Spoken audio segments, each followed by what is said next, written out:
अभ्यासक्रम नेहमी लक्षात ठेवायचा की आपले टॉपिक कोणते चालू आहेत, काय चालू आहे, कुठला टॉपिक पेंडिंग आहे, काय आहे ते डिस्कस करायचं. क्लिअर आहे? समजलं? आता राज्याच्या मेन्सच्या बाबतीत सांगायचं झालं, नियोजन या टॉपिकमध्ये आपण काय शिकणार आहोत. तर नियोजनाचे प्रकार येतात, नियोजनाची प्रक्रिया, नियोजन करणारी यंत्रणा, मग नीती आयोग आहे, केंद्रीय नियोजन आयोग आहे, राष्ट्रीय विकास परिषद आहे, ते येतं. ठीक आहे. आणि त्याच्यानंतर मग पंचवार्षिक योजना याच्यामध्ये इन्क्लूड आहे नियोजन या टॉपिकमध्ये. म्हणजे काही जणांना प्रश्न असतो की प्रिलिम्समध्ये पंचवार्षिक योजना विचारल्या जातात 11वी 12वी, राईट. पण आपण त्या नियोजन मेन्स या टॉपिकमध्ये ते आपण काय करणार आहोत, कव्हर करणार आहोत. आलं लक्षात? मग उदारीकरण म्हणजे काय, उदारीकरणामुळे भारतीय अर्थव्यवस्थेवर काय काय परिणाम झाले, त्याची व्याख्या काय, त्याच्यातच जागतिकीकरण काय असतं, खाजगीकरण काय असतं, त्याचे अर्थव्यवस्थेवर होणारे परिणाम काय असतात, तो टॉपिक त्याच्यामध्ये आपण हे पॉईंट्स कव्हर करणार आहोत. आलं लक्षात? पुढे काय, गुंतवणुकीचे प्रकार, गुंतवणूक म्हणजे काय असते, ठीक आहे, गुंतवणुकीचे प्रकार कोणते कोणते आहे, ठीक आहे. त्याच्यानंतर येतं याच्यामध्ये महत्वाचा पब्लिक प्रायव्हेट पार्टनरशिप, जे मी काल तुम्हाला थोडक्यात सांगितलं होतं, ती डेफिनेशन येते, त्याची प्रोसेस, त्याची प्रक्रिया, त्याची अंमलबजावणी कधीपासून सुरू झाली ते, आणि PPPचे प्रकार येतात, बांधा, वापरा, हस्तांतरित करा, त्यानंतर BOLT build, lease, operate and transfer, त्याच्यानंतर BOOT build, on, operate and, असे काही प्रकार आहेत, ते प्रकार आपण त्याच्यात शिकणार आहोत. ते झाल्यानंतर स्विस मॉडेल काय असतं इन्व्हेस्टमेंट मॉडेलमध्येच ते घेणार आहोत. स्विस मॉडेल नंतर मग ज्याला आपण व्हॅबिलिटी गॅप फंडिंग म्हणतात, VGF, जे आता चर्चेत आहे. जर कदाचित तुम्ही उड्डाण स्कीम ऐकलंय, काय उड्डाण स्कीम बद्दल कोणाला आयडिया? कुणीच नाही ऐकलंय उड्डाण स्कीम? उड्डाणचा फुल फॉर्म UDAN चा फुल फॉर्म काय, की काही फुल फॉर्म नाहीये, उडे देश का आम नागरिक. उड्डाणचा फुल फॉर्म काय, उडे देश का आम नागरिक. आता ही स्कीम आहे काय, जर आपण पाहिलं तर भारतामध्ये अजूनही विमान वाहतूक फारसे लोक करत नाही, महागडी असल्यामुळे. मग गव्हर्नमेंटने त्याच्यासाठी ही स्कीम सुरू केली. मग ही स्कीम आहे काय, की ज्या विमान कंपन्या आहेत त्या एका तासासाठी ह्या स्कीम अंतर्गत 2,500 रुपये चार्ज करतील. किती? एका तासासाठी ट्रॅव्हलिंगसाठी 2,500 रुपये. ठीक आहे. मग आता समजा विमान कंपन्यांना खर्च येतो एका तासासाठी 4,000 रुपये एक्झाम्पल, गव्हर्नमेंट कितीला सांगते, 2,500 रुपये चार्ज करा. वर्षे 1,500 रुपयाचा जो गॅप येतो ते गॅप कोण देतं, गव्हर्नमेंट देतं. मग त्या डेफिनेशनला VGF म्हणतात, व्हॅबिलिटी गॅप फंडिंग. मग ते काय असतं ते आपण त्या टॉपिकमध्ये शिकणार आहोत. आलं लक्षात? पुढे कोणता टॉपिक आहे, सर्वसमावेशक वाढव विकास. सर्वसमावेशक वाढव विकास म्हणजेच काय, राईट. आपण बघतो की सबका विकास काय, सबका साथ सबका विकास, म्हणजे अर्थ काय होतो, सगळ्यांची साथ मिळाली तर आपल्याला सगळ्यांचा काय करता येईल, विकास करता येईल. आलं लक्षात? जर आपण समजा इमॅजिन केलं की भारत सरकार जे काय स्कीम आणतंय, योजना आणतंय, डॅश आणतंय, ते फक्त विशिष्ट लोकांनाच त्याचा फायदा होतो, बाकीच्या लोकांना फायदाच होत नाहीये, तर आपण म्हणू का की सगळ्यांना एकत्रित घेऊन आपण देशाचा विकास करतोय? किंवा जनधन स्कीम ऐकली आहे का, प्रधानमंत्री जनधन स्कीम कोणी ऐकली आहे? बँकेत अकाउंट ओपन करण्यासंदर्भातली ही स्कीम आहे, प्रधानमंत्री जनधन स्कीम. मग ही स्कीम आहे काय, 2014 पासून ही स्कीम सुरू झाली. मग या स्कीमच्या अगोदर बँकेत अकाउंट ओपन केलं जात नव्हतं का? होत होतं. पण प्रोसेस काय होती, अकाउंट ओपन करायचं म्हटलं की एक मिनिमम अमाऊंट बँकेमध्ये मेंटेन करणं गरजेचं असायचं, 5,000 किंवा 10,000. ID प्रूफ, रेसिडेंटल प्रूफ, ज्या बँकेत अकाउंट ओपन करायचं तिथे ज्यांचं अकाउंट आहे अशा 2 व्यक्तींची विटनेस म्हणून साईन लागायची, कागदपत्र लागायचे, आणि मग बँकेत अकाउंट काय केलं जायचं, ओपन. आता इमॅजिन करा की एखादा शेतमजूर आहे, एखादा बांधकाम क्षेत्रात काम करणारा मजूर आहे, जो दिवसाला 200 आणि 300 रुपये कमवतो. त्याला पॉसिबल आहे का 5,000 आणि 10,000 रुपये मेंटेन करणं? शक्यच नाही. प्लस ह्या अशा व्यक्तींना विटनेस कोण राहणार, ID प्रूफ कुठून आणायचा? त्यामुळे भारतातील बरीचशीच लोकसंख्या जी बँकिंग फॅसिलिटीपासून अलिप्त होती, बँकिंग फॅसिलिटीचा सुविधा त्यांच्यापर्यंत पोहोचल्या नव्हत्या. मग जर ह्या लोकांपर्यंत बँका नाही पोहोचल्या तर त्यांना बचत काय असते हे समजणार नाही, insurance, debit card, credit card, आता जे गव्हर्नमेंट म्हणतं की डिजिटल पेमेंट, ते कळणार नाही, लोन काय असते हे कळणार नाही. मग अशा सगळ्या फॅसिलिटीपासून हे लोक काय वंचित आहे. मग त्यांना ह्या सगळ्या फॅसिलिटीमध्ये सामावून घेण्यासाठी गव्हर्नमेंटने कोणती स्कीम आणली, प्रधानमंत्री जनधन स्कीम. याच्यात गव्हर्नमेंटने काय सांगितलं की झिरो बॅलन्सवर तुम्हाला अकाउंट ओपन करता येईल. कुठलेही कागदपत्र द्यायची गरज नाही. फक्त आधार कार्डचा नंबर असेल तर त्या नंबरवरती अकाउंट काय होईल, ओपन होईल. मग त्याच्यामुळे गव्हर्नमेंटने ज्यावेळेस ही स्कीम सुरू केली होती त्यावेळेस गव्हर्नमेंटचं टार्गेट होतं की 7.5 कोटी फॅमिलीपर्यंत आम्हाला बँक अकाउंट ओपन करायचंय. 15 कोटी नागरिकांना बँकेच्या सुविधा उपलब्ध करून द्यायच्या. पण लेटेस्ट आता जर 2025ची आकडेवारी पाहिली तर प्रधानमंत्री जनधन स्कीमचा लाभ 50 कोटी नागरिकांनी घेतलाय. टार्गेट कितीचं होतं, 15 कोटी, आणि लाभ किती लोकांनी घेतलाय, 50 कोटी. मग 140 कोटी लोकसंख्येपैकी अराउंड 50 कोटी लोकसंख्या ही बँकिंग फॅसिलिटीपासून काय होती, अलिप्त होती. आलं लक्षात. आता ते पार्टिसिपेट करत असल्यामुळे आता त्यांचाही काय होणार आहे, विकास होणार. मग त्यालाच म्हणतात सर्वसमावेशक वाढ किंवा विकास.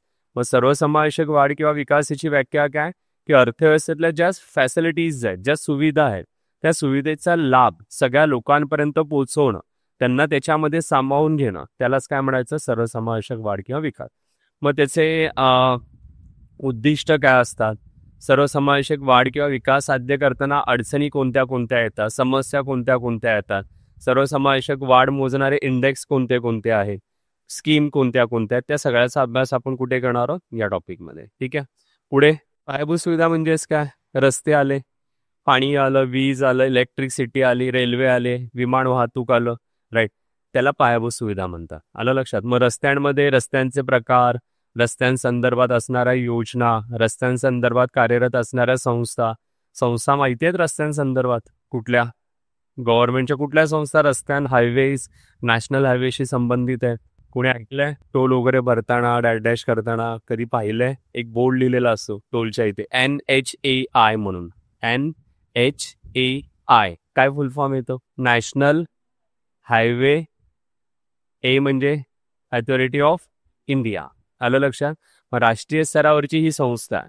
आणि महाराष्ट्रात MSRDC, Maharashtra state road development corporation. मग रस्ते, त्याचे प्रकार, त्याच्या योजना, सध्या रस्त्यांची असणारी स्थिती म्हणजे त्यांची लांबी किती आहे, लेंथ किती आहे, कोणत्या राज्यात किती रस्ते आहेत, काय वगैरे वगैरे, आणि रस्त्यांसंदर्भात कार्य करणारे ह्या संस्था. आलं लक्षात. मग पुढे जहाज वाहतूक, बंदर, विमान वाहतूक, हे सगळे टॉपिक पायाभूत सुविधांमध्ये. पण पायाभूत सुविधा हा असा टॉपिक आहे की UPSCचं जर प्रश्नपत्रिका पाहिल्या तर एक प्रश्न तरी UPSC त्याच्यावरती प्रश्न विचारते. आलं लक्षात.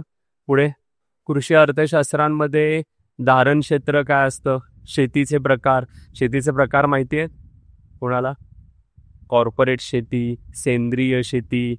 आता जी लेटेस्ट गेल्या वर्षी UPSCने प्रश्न विचारला होता की एकात्मिक शेती म्हणजे काय, इंटिग्रेटेड फार्मिंग म्हणजे काय, आणि एकात्मिक शेतीचे भारतीय अर्थव्यवस्थेला होणारे फायदे स्पष्ट करा. गेल्या वर्षी UPSCचा प्रश्न. कोण सांगतं एकात्मिक शेती म्हणजे काय, इंटिग्रेटेड फार्मिंग, काय आयडिया, नावावरून काय लक्षात येतं, एकात्मिक शेती, एकत्र येऊन केलेली शेती. समजलं ना. बरं, बऱ्याचदा काय होतं की समजा मी शेतकरी आहे, मी कांदा किंवा टोमॅटोचं उत्पादन घेतोय. परिणाम हा की कांद्याचं उत्पादन भरपूर झालं तर मला काय होईल, लॉस की फायदा. सगळ्यांनीच कांद्याचं उत्पादन भरघोस घेतलंय तर मग मला काय होणार आहे, लॉस. का लॉस होणार आहे, राईट. आलं लक्षात. पण मी कांद्यासोबत जोडधंदा म्हणजे पशुपालन, एक उत्पादन आहे, राईट. तर याचा फायदा शेतीला होतो का, कुक्कुटपालन, शेळीपालन, पक्षीपालन, डाळी, म्हैस, सोया होतो, त्याचा फायदा होतो, राईट. त्याचा शेणखत म्हणून मी कुठे वापर करेन, शेतात. आणि शेतातून जे प्रोडक्शन येतं त्याचं जे आपण म्हणतो ना चिपाडो, डॅश, त्याचं खाद्य म्हणून कोणासाठी वापर करेन, पशु. म्हणजे एकमेकांना पूरक असणारे जे घटक आहेत ज्याच्या माध्यमातून आपण शेती करण्याचा प्रयत्न करतो त्याला म्हणतात एकात्मिक शेती. पण सरकारचा आता लेटेस्ट हाच प्रयत्न आहे की एकात्मिक शेतीला जास्तीत जास्त आपल्याला काय द्यायचं आहे, प्रोत्साहन द्यायचं आहे. मग याचा फायदा काय होणार आहे, संलग्न उत्पादनांमध्ये सुद्धा वाढ होईल आणि शेतकऱ्यांची आर्थिक स्थिती सुद्धा काय होईल, फायदा. आलं लक्षात. आर्थिक स्थिती सुद्धा सुधार. आणि म्हणून UPSCने प्रश्न विचारला होता की एकात्मिक शेती म्हणजे काय आणि एकात्मिक शेती के भारतीय अर्थव्यवस्थेला होणारे फायदे स्पष्ट. जे मोस्ट लाईकी सधन शेतकरी आहे, सधन म्हणजे पैसा, अललशाही आहे, अशा शेतकऱ्यांकडे खूप सारे जनावरं, डॅश वगैरे असतात. पण जर नॉर्मल आपण कुठल्याही शेतकऱ्याचा विचार केला तर एखादी गाय खूप झालं किंवा एखाद म्हैस बस. पण एकात्मिक शेतीमध्ये एखादी गाय किंवा एखादी शेती अपेक्षित नाहीये. तुमच्याकडे ऍटलिस्ट 20-25 गाई म्हैस. शेळी पालन फक्त 1-2 शेळ्या असेल त्याला आपण शेळी पालन नाही म्हणत. 50-60-100 शेळ्या आलं लक्षात. म्हणजे ह्याचा बेनिफिट काय होतं, इथे जरी मला लॉस झाला तर हे मला सपोर्ट करेल. आलं लक्षात. आता शेतकरी आहेत मी नाही म्हणत, पण शेतकऱ्यांकडे आपण काय बघतोय, 1-2-3 हे व्यवसाय म्हणून त्याच्याकडे पाहत नाही. आताही जर तुम्ही ग्रामीण भागात वगैरे गेलात तरी सगळ्यांकडे असतील गाई म्हैस, पण ते व्यवसाय म्हणून नाही. मी इथं तेवढं उत्पादन घेणं, आपली गरज भागवणं आणि उरलं तर इतरत्र विकणं, बस विषय संपला. पण ते व्यवसाय म्हणून जर पाहिला तर आपल्याला त्याचं उत्पादनात काय करता येईल, वाढ करता येईल. आलं लक्षात. कळालं. आणि लेटेस्ट आता आपण बघितलं तर अमित शहा ओळखता, सध्या कोणतं मंत्रीपद आहे त्यांच्याकडे, होम मिनिस्टर, गृहमंत्री. अजून काय आहे का, एकच डिपार्टमेंट आहे की आणखीन कोणतं डिपार्टमेंट आहे.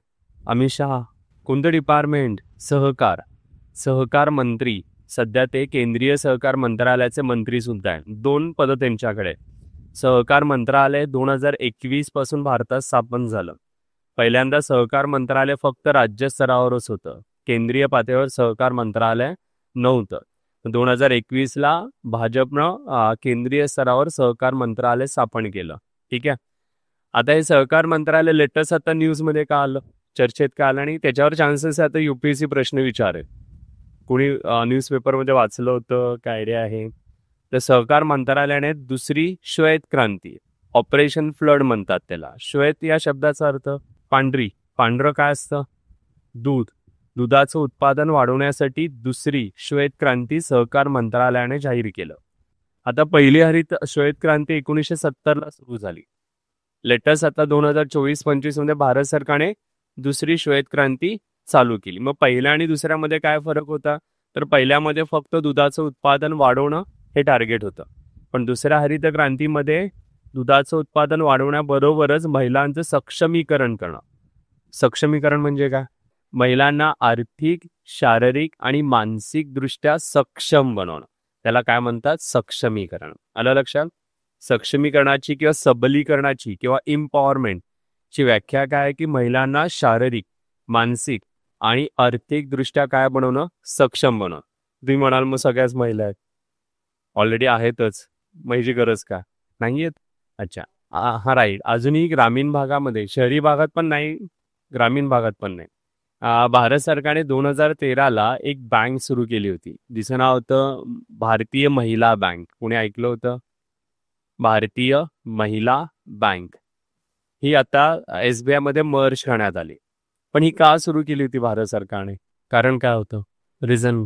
पण बँका तर आहेतच ना.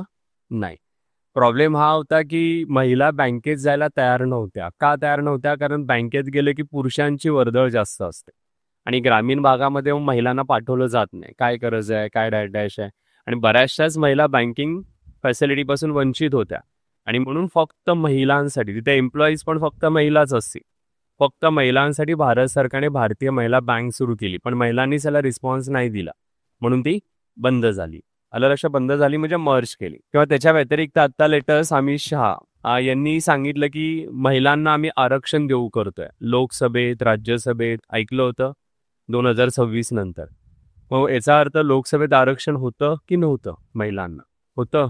महिलांना आता काय सादर केलं त्यांनी, जर आरक्षण होतं तर पुन्हा आरक्षण का. बरं, आरक्षण महिलांना असावं की नसावं, कारण काय, आता महिलांचीच मागणी आहे ना की आम्हाला पुरुषांच्या बरोबरीने संधी द्या, आहे ना की नाहीये. एखादा पुरुष असेल DYSP, त्याला जेवढं पेमेंट मिळतं तेवढंच आम्हाला सुद्धा पेमेंट द्या. कोणाची मागणी आहे, महिलांची. किंवा कोल्हापूरचं महालक्ष्मी मंदिर किंवा शनी मंदिर किंवा मुंबईचं मला वाटतं ते कुठला तरी एक हे आहे, हजी अली का काहीतरी, ते तिथे महिलांना प्रवेश दिला जात नव्हता. मग महिलांची मागणी होती की नाही, आम्हाला पुरुषांच्या बरोबरीने संधी दिलीच पाहिजे. मग पुरुषांच्या बरोबरीने संधी हवी तर आरक्षण कशाला, पुरुष प्रधान. पण मग आरक्षणाची गरज का. आता समजा एखादा विद्यार्थ्याला 400 गुण मिळाले आणि एखाद्या मुलीला 300 गुण मिळाले, तर 400 गुण मिळवणारे विद्यार्थी सिलेक्ट नाही होत, तर 300 गुण मिळवणारी विद्यार्थिनी सिलेक्ट होते. कुठे एक समान आहे, इक्वॅलिटी कुठे आहे. मग का नाही म्हटलं जात की आम्हाला त्यांच्या बरोबरीने संधी द्या, तेवढे गुण असतील तर आम्हाला घ्या, नाहीतर नका घेऊ. राईट. ॲक्च्युली याच्या मागचं रिझन आहे की 100 अधिकाऱ्यांमागे 70 पुरुष अधिकारी आहेत आणि फक्त 30 महिला अधिकारी आहेत. मग आपल्याला जर समानता साध्य करायची असेल तर महिलांना आरक्षण देणं हे गरजेचं आहे. राईट. 1991-92ला लोकसभेत, विधानसभेत महिलांना आरक्षण असावं याचं पहिल्यांदा बिल प्रेझेंट झालं. त्याच्या अगोदर महिलांना आरक्षण नव्हतं. व 2008ला पुन्हा प्रेझेंट झालं, ते पण रिजेक्ट आहे. पुन्हा 2016ला महिलांना लोकसभेत आरक्षण द्यावं याचं विधेयक बिल लोकसभेत प्रेझेंट झालं, पण त्यालाही विरोध झाला. पण 2016चं वैशिष्ट्य असं होतं की जे महिलांना आरक्षण असावं याचं बिल होतं, त्याला विरोध करणारे मायावती आणि ममता बॅनर्जी होते. का? त्यांनी का विरोध केला? त्यांनी का म्हटलं की महिलांना आरक्षण आत्ताच देऊ नका म्हणून? कारण की त्यांचं म्हणणं होतं की महिलांना तुम्ही जर आरक्षण दिलं त्याचा रिमोट कोणाच्या हातात असेल? उपयोग काय मग त्याचा? पहिल्यांदा तुम्ही आरक्षण देण्याच्या अगोदर महिलांना सक्षम बनवा, स्ट्रॉंग बनवा, मग आरक्षणाचा विचार करा. नाहीतरी आरक्षण देऊन काहीच उपयोग. पण फायनली आत्ता लेटेस्ट 2024-25 लोकसभेत महिलांना आरक्षण मंजूर झालंय, पण त्याची अंमलबजावणी 2026 नंतर होणार आहे. मला लक्षात. म्हणजे आत्ता तरी सध्याच्या स्थितीला लोकसभा, राज्यसभा, विधानसभा, विधान परिषद इथे महिलांना आरक्षण नाही आहे. आलं लक्षात. पण ज्या स्थानिक स्वराज्य संस्था असतात, जसं महानगरपालिका आहे, जिल्हा परिषद आहे, तिथे महिलांना 50% आरक्षण आहे. आलं लक्षात. समजलं. मग ही जी महिला सक्षमीकरणाची व्याख्या आहे ती जगात सादर करणारा पहिला देश जो आहे तो ब्राझील आहे. ब्राझील या देशाने 1970च्या दशकात महिला सक्षमीकरणाची ओळख जगाला करून दिली आणि मग तिथून सगळ्या जगभर मग ती व्याख्या पत्र केली आणि भारताला 2001ला महिला सक्षमीकरण धोरण राबवलं होतं. आलं लक्षात. ठीक आहे. मग आत्ताची जी श्वेत क्रांती आहे त्याच्यामध्ये हेच टार्गेट आहे की महिला सक्षमीकरणाच्या व्यतिरिक्त दुधाचं उत्पादन काय करायचं आहे? वाढवायचं आहे. आलं लक्षात. मग आपण हे सगळे पॉईंट कुठे शिकणार आहोत? तर कृषी अर्थशास्त्र. ठीक आहे. त्याच्यानंतर मग ठिबक सिंचन, तुषार सिंचन पद्धत, बाजारपेठा, APMC मार्केट. APMC ऐकलं असेल. काय फुल फॉर्म येतो APMCचा? ऐकलंय का? कुणी पाहिलंय? कुणी गेलंय APMC मार्केटला? वाशी APMC मार्केट कृषी उत्पन्न बाजार समिती म्हणतात. कृषी उत्पन्न बाजार समिती. APMCला ॲग्रिकल्चर प्रोड्यूस मार्केटिंग काउन्सिल. मग APMC काय असतं?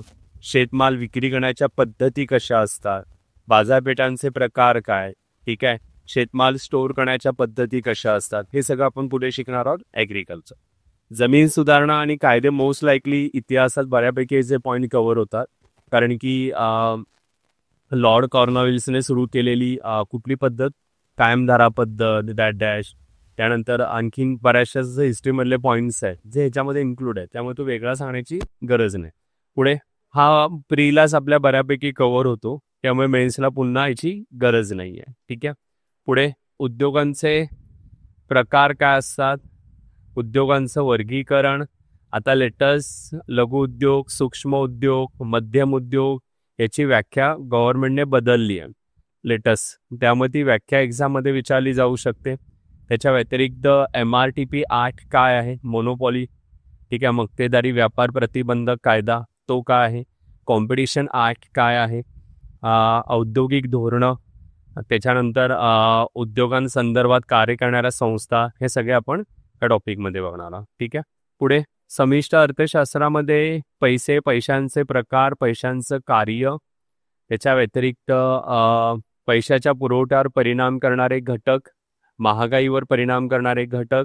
त्याच्या व्यतिरिक्त थेरीज ह्याच्यात येतात. थेरीज म्हणजे फिलिप्स कर्व, लॉरेन्स कर्व, त्याच्यानंतर लॉफेर कर्व. ठीक आहे. ह्या सगळ्या थेरीज आपण कुठे शिकणार आहोत? याच्यात.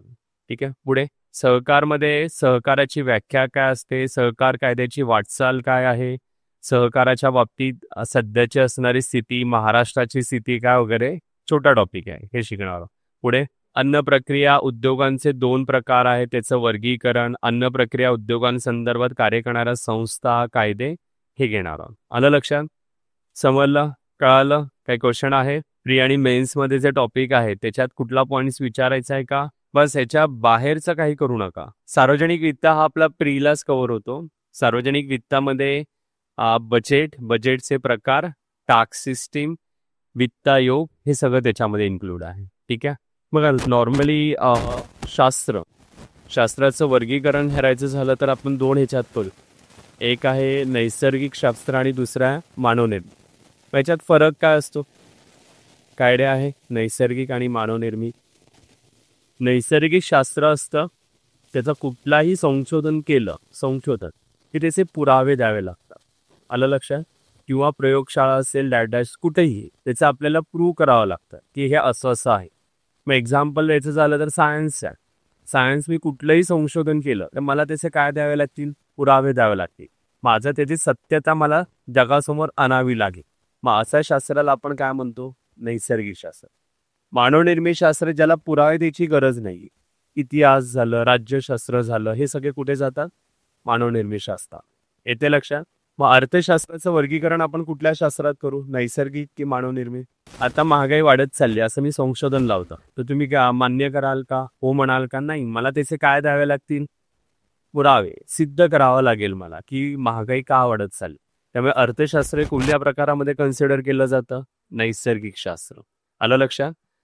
नेक्स्ट आहे अर्थव्यवस्था. अर्थशास्त्र असेल किंवा अर्थव्यवस्था असेल त्याचं वर्गीकरण आपण दोन ह्याच्यात करतो. एक आहे सूक्ष्म अर्थशास्त्र आणि दुसरं आहे समिष्ट किंवा स्थूल अर्थशास्त्र.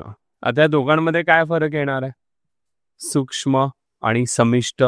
बघा सूक्ष्म अर्थशास्त्रामध्ये भारतामध्ये राहणारा एक व्यक्ती, त्याचं इन्कम, त्याचं एक्सपेंडिचर करण्याच्या पद्धती, म्हणजे ज्या शास्त्रामध्ये देशातील नागरिकांच्या वैयक्तिक, शब्द कोणता आला? वैयक्तिक उत्पन्न, खर्च, उत्पन्न मिळवण्याच्या पद्धती व खर्च करण्याच्या पद्धती याचा अभ्यास केला जातो, त्या अर्थशास्त्राला काय म्हणायचं? सूक्ष्म. म्हणजे सूक्ष्म अर्थशास्त्रात देशाचे इन्कम किती आहे याच्याशी देणं घेणं नाही. देशात राहणाऱ्या नागरिकांचं वैयक्तिक, पर्सनली, इंडिव्हिज्युअल इन्कम किती आहे, इन्कम कशा पद्धतीने मिळवलं जातं, इन्कम मिळवल्यानंतर त्या खर्च करण्याच्या पद्धती कशा आहेत याचा वैयक्तिक अभ्यास केला जातो. त्या शास्त्राला काय म्हणायचं? सूक्ष्म अर्थशास्त्र. मग सूक्ष्म अर्थशास्त्राचे जनक म्हणून अल्फ्रेड मार्शल हे ओळखले जातात. मग ह्यांचं म्हणणं होतं की देशांचा विकास हा आपल्याला एका नागरिकाच्या विकासावरून त्या देशाच्या विकासाचा काय येतो? अंदाज येतो. आलं लक्षात? त्याच्यामुळे पूर्ण देशाचा अभ्यास करण्याच्या ऐवजी त्या देशातील नागरिकांचा अभ्यास करा. मग आपल्याला त्या देशातील आर्थिक स्थिती काय येईल? लक्षात येईल. आलं लक्षात? पण मग समिष्ट किंवा स्थूल अर्थशास्त्रामध्ये काय होतं? देशातील नागरिकांचे इन्कम काय याच्याशी देणं घेणं नाही. पूर्ण देशाचे इन्कम काय आहे, देशात इन्कम कशा पद्धतीने येतं, देशातील खर्च करण्याच्या पद्धती कशा आहे याचा अभ्यास करणारं शास्त्र म्हणजेच काय? समिष्ट अर्थ. म्हणजे ह्या दोघांमधला डिफरन्स काय? की वैयक्तिक घटकांना प्राधान्य देणारं शास्त्र जे सूक्ष्म अर्थशास्त्र आणि संपूर्ण राष्ट्राचा विचार करणारं शास्त्र म्हणजेच कोणतं? समिष्ट अर्थशास्त्र. मग ह्या समिष्ट अर्थशास्त्राचे जनक म्हणून कोण ओळखले जातात? J.M. केन्स हे समिष्ट अर्थशास्त्राचे जनक म्हणून काय केले जातात? ओळखल्यात. तर संपूर्ण किंवा आधुनिक अर्थशास्त्राचे जनक म्हणून कोण ओळखले जातात? आधुनिक अर्थशास्त्र किंवा संपूर्ण अर्थशास्त्राचे जनक म्हणून ॲडम स्मिथ हे व्यक्ती ओळखले जातात. फरक समजतोय ना? आता कोण सांगतं? ॲडम स्मिथ यांचं म्हणणं काय? की संपत्ती त्याचा अभ्यास करणारं शास्त्र म्हणजेच कोणतं शास्त्र? अर्थशास्त्र. पण याचा अर्थ काय होतो? व्याख्येचा अर्थ काय होतो? म्हणजे संपत्तीचा अभ्यास केला की माझ्याकडे एवढी संपत्ती, झाला अर्थशास्त्राचा अभ्यास संपला. बघा एक व्यक्ती आहे, ह्या व्यक्तीकडे महिन्याला 10,000 रुपये पेमेंट येतं. ठीक आहे. आता 10,000 रुपये पेमेंट जे येते ते पेमेंट मिळवण्याचं साधन काय त्याच्याकडे? तर एका कंपनीमध्ये तो कामाला आहे, जॉबला. आता जे पेमेंट मिळतं त्या पेमेंटच्या माध्यमातून त्याने स्वतःसाठी घर, गाडी खरेदी केली. म्हणजे ही त्याची काय झाली? संपत्ती. आलं लक्षात? पण आता ही संपत्ती, घर, डॅश मिळवण्यासाठी त्याला कुठे काम करावं लागतंय? कंपनीमध्ये काय होतंय? उत्पादनाची विक्री कुठे होते? बाजारात ग्राहक कोण आहे? येते लक्षात? म्हणजे हा व्यक्ती कंपनीत काम केल्यामुळे उत्पादन होतं, उत्पादनाची विक्री बाजारात होते, बाजारात झाल्यानंतर पैसा सर्क्युलेट होतो, राईट? आणि यातून पूर्ण शास्त्र क्रिएट होतं. मग पूर्ण शास्त्र कसं क्रिएट होतं की सगळ्यांनाच कंपनी जॉब मिळणार आहेत का? काही व्यक्ती काय राहणार आहेत? बेरोजगार. म्हणजे बेरोजगार का राहतात याचा अभ्यास कुठे केला जातो? ठीक आहे. सेकंड एक त्यांना देतं त्याच्यामध्ये त्यांच्या सगळ्याच गरजा पूर्ण होतात का? एक्झाम्पल, काही व्यक्तींच्या काही गरजा पूर्ण होत नाही, अन्न, वस्त्र, निवारा, राहण्यात. मग अशा व्यक्तींना आपण काय म्हणतो? दारिद्र्य. म्हणजे दारिद्र्याचा अभ्यास आपण कुठे करतो? अर्थशास्त्र. ठीक आहे. आता ह्याला जे पेमेंट मिळतं ते पेमेंट ठेवण्यासाठी तो कशाचा वापर करतोय? बँक. मग बँकेचा अभ्यास अर्थशास्त्रात येते. ह्याला जे पेमेंट मिळतं त्याच्यावरती गव्हर्नमेंट टॅक्स लावतं, मग टॅक्सचा अभ्यास आला. मग टॅक्सच्या माध्यमातून सरकारच्या हातात पैसे येतात, म्हणजे बजेट. आलं लक्षात? त्याच्यानंतर सगळ्यात वस्तू बाजारात तयार होत नाही, मग परकीय व्यापार आला. म्हणजे थोडक्यात संपत्ती ह्या शब्दाला सगळे कनेक्टेड पॉइंट आहेत आणि त्या सगळ्या कनेक्टेड पॉइंटचा अभ्यास आपण कुठे करतो? अर्थशास्त्रामध्ये. आलं लक्षात? समजलं? अर्थव्यवस्थेचे वर्गीकरण एक आहे भांडवलशाही अर्थव्यवस्था, साम्यवादी किंवा समाजवादी अर्थव्यवस्था आणि मिश्र अर्थव्यवस्था, मिक्स इकॉनॉमी. कोण सांगताय? कोणाला सांगायला? भांडवलशाही, साम्यवादी, मिश्र अर्थव्यवस्था. बघा, भांडवलशाही याचा अर्थ काय होतो की एखाद्या देशामध्ये ते उत्पादन घेतलं जातं. आता उत्पादन कशाचं घेतलं जातं? वस्तू आणि सेवा. मग ह्या वस्तू आणि सेवांचं उत्पादन घेण्याचा मालकी हक्क हा कोणाकडे? सरकारकडे की प्रायव्हेट सेक्टरकडे? यानुसार अर्थव्यवस्थेचं काय होतं? वर्गीकरण. आलं लक्षात? पण जर आपण कॅपिटलिस्ट इकॉनॉमी, भांडवलशाही अर्थव्यवस्थेचा विचार केला तर ह्या भांडवलशाही अर्थव्यवस्थेमध्ये ज्या वस्तू आणि सेवा यांचं उत्पादन घेतलं जातं त्याचा मालकी हक्क हा टोटली प्रायव्हेट सेक्टरकडे असतो, प्रायव्हेट कंपन्यांकडे असतो, प्रायव्हेट व्यक्तींकडे असतो. सरकार उत्पादनाच्या बाबतीत कुठेही इंटरफेअर नाही करत. प्रायव्हेट सेक्टरला टोटली फ्रीडम दिलं जातं, कोणतीही वस्तू तयार करा, कोणत्याही किमतीला विका, आम्हाला देणं घेणं नाही. आलं लक्षात? मग अशा प्रकारची प्रोडक्शन सिस्टीम ज्या अर्थव्यवस्थेत दिसून येते त्या अर्थव्यवस्थेला काय म्हणायचं? भांडवल. जे भांडवलशाही अर्थव्यवस्था ही व्याख्या काय सांगितली जाते की ज्या देशात वस्तू आणि सेवा यांचं उत्पादन घेण्याचा मालकी हक्क हा खाजगी व्यक्ती किंवा उद्योजकांकडे असतो. सरकार उत्पादनाच्या बाबतीत इंटरफेअर, हस्तक्षेप करत नाही. मग अशा अर्थव्यवस्थेला काय म्हणायचं? भांडवलशाही. आलं लक्षात? मग मी कालच्या लेक्चरमध्ये तुम्हाला काय सांगितलं? की वाचायचं सगळं, समजून घ्यायचं. आता यातला कुठला एक शब्द फक्त तुम्हाला लक्षात ठेवायचा आहे नोट्समध्ये? खाजगी, प्रायव्हेट. खाजगी हा शब्द समोर आला की ऑटोमॅटिकली डेफिनेशन यायला हवी की एखाद्या देशात ज्या काही वस्तू आणि सेवांचं उत्पादन होतं त्याचा मालकी हक्क हा प्रायव्हेट व्यक्ती, खाजगी व्यक्ती किंवा उद्योजकाकडे असतो. अशा अर्थव्यवस्थेला काय म्हणायचं? भांडवलशाही. अमेरिकेमध्ये जी अर्थव्यवस्था आहे ती भांडवलशाही आहे. साम्यवाद, समाजवाद, उत्तर कोरिया. ऐकलंय उत्तर कोरियाबद्दल? किम जॉंग, कोणाचा आहे फेसबुक, व्हॉट्सअप? किम जॉंग सोबत ऐकलंय ना? किम जॉंग एक हुकुमशाही आहे उत्तर कोरियामध्ये. कधी उन्हाळ्याच्या सुट्टीत टाइम मिळाला तर जाऊन या उत्तर कोरियाला. तिथे तुम्हाला कुठलंच फ्रीडम नसेल, ना बोलण्याचं स्वातंत्र्य आहे, ना डॅडायचं आहे. मग अशा अर्थव्यवस्थेला आपण म्हणतो समाजवादी किंवा साम्यवाद. चीन अर्थव्यवस्था, चीनची अर्थव्यवस्था सुद्धा साम्यवादी आहे. मग साम्यवादामध्ये होतं काय की जे काही उद्योग किंवा जे काही वस्तू आणि सेवांचं उत्पादन घेतलं जातं ते टोटली गव्हर्नमेंटकडे असतं, गव्हर्नमेंटचे असतं.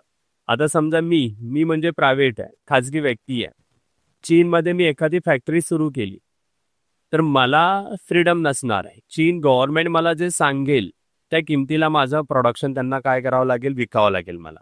चीन गव्हर्नमेंट मला जे सांगेल त्या पद्धतीनेच मला उत्पादन घ्यावं लागेल. म्हणजे मला इथे फ्रीडम दिलं जाते का? नाही. माझ्यावरती कंट्रोल कोणाचा आहे? गव्हर्नमेंट. म्हणजे ज्या देशात वस्तू आणि सेवांचं उत्पादन घेण्याचा अधिकार हा सरकारकडे किंवा सरकारच्या कंट्रोलमध्ये असतो अशा अर्थव्यवस्थेला आपण काय म्हणतो? साम्यवाद. इथे प्रायव्हेट, इथे गव्हर्नमेंट. आलं लक्षात? पण मिक्स इकॉनॉमीमध्ये काय येणार आहे? गव्हर्नमेंट आणि प्रायव्हेट दोघं जण मिळून विविध प्रकारच्या वस्तू आणि सेवांचं उत्पादन घेतात. व भारताच्या बाबतीत सांगायचं झालं तर रेल्वे कोणाची आहे? गव्हर्नमेंट आहे की प्रायव्हेट आहे? गव्हर्नमेंटची आहे ना?